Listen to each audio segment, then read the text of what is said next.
quelque part, Aurora, dans l'Illinois. Deux mecs, une cave, une caméra. Et absolument aucune idée de ce qu'ils sont en train de foutre. Wayne's World, Wayne's World, party time. Excellent Latte!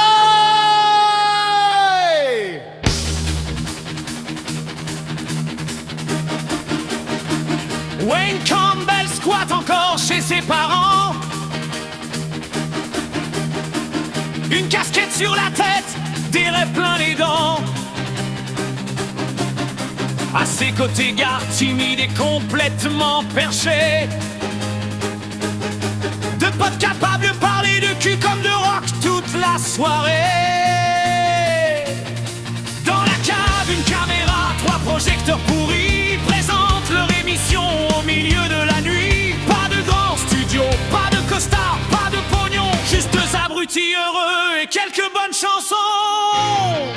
Wayne's World, Wayne's World, monte le son, fait trembler les murs. party time, excellent. Et si personne n'est vraiment mature, Wayne et gars, cheveux au vent, de roi sans royaume mais sans argent. une guitare, une télé, des copains complètement barrés. Bienvenue dans les années 90, bébé. Puis Wayne entre dans un club et soudain tout s'arrête. Sur scène, Cassandra lui fait tourner la tête. Elle chante, elle joue, Wayne est hypnotisé. Notre grand séducteur vient de se faire pulvériser. Il tente sa chance avec son charme approximatif. Entre deux vannes douteuses et trois regards suggestifs. Et contre toute attente, le miracle se produit. Cassandra s'intéresse vraiment à lui.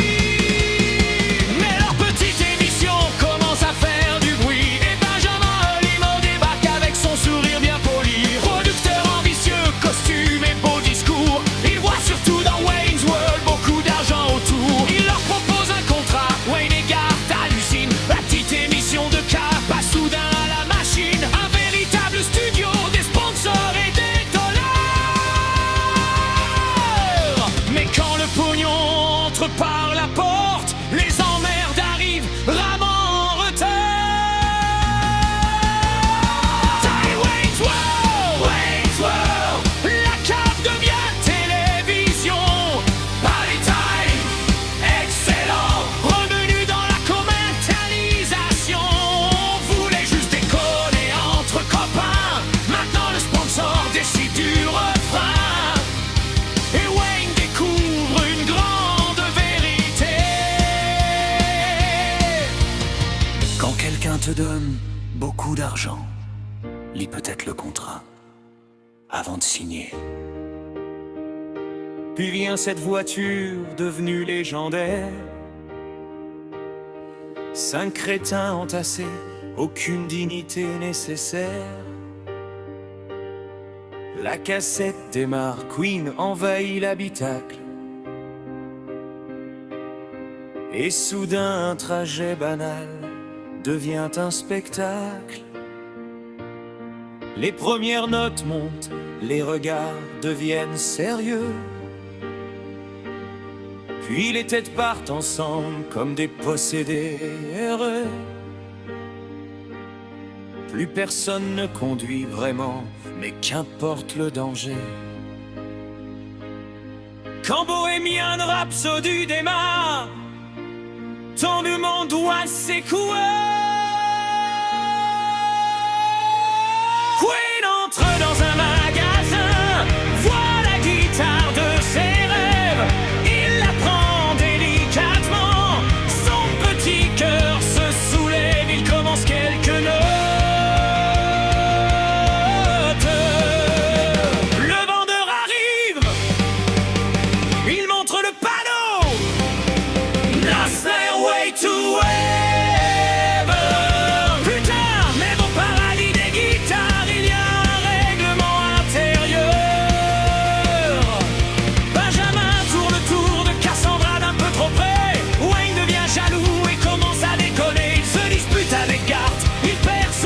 illusion et transforme tranquillement sa vie en énorme explosion. La célébrité qu'il voulait commence à l'étouffer. Son meilleur pote en a marre de se faire écraser. Cassandra pourrait partir, Benjamin croit avoir gagné. Mais Wayne Campbell n'a pas encore terminé. Wayne's World remet les amplis à 11. Barry Time, excellent. La petite n'est pas encore close parce qu'un loser avec une guitare, un meilleur pote complètement bizarre et une idée suffisamment stupide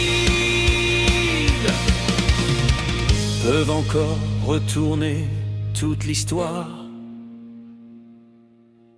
Wayne rassemble les copains pour son dernier plan. Il faut sauver Cassandra et son groupe maintenant.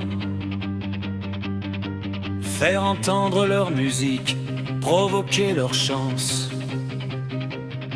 et foutre un gigantesque bordel dans les convenances. Mais évidemment, rien ne peut finir normalement. Alors le film recommence sa fin différemment. Une fin triste, non merci. On rembobine tout ça parce que dans Wayne's World, même la fin du film obéit à Wayne et Garth. Wayne's World, 30 ans plus tard on connaît toujours les mots. Party time, excellent. Et les deux couillons n'ont pas pris une ride dans nos cerveaux. Une cab, une caméra, Wayne Campbell et son podcast. Du rock, des vannes et aucune prétention. Et un petit film complètement barré, devenu culte pour toute une génération. Aurora, Illinois, la télévision n'avait rien demandé, de rock non plus. Mais en 1982, Wayne et Garth sont arrière. Excellent. Captivant. Wayne Garth.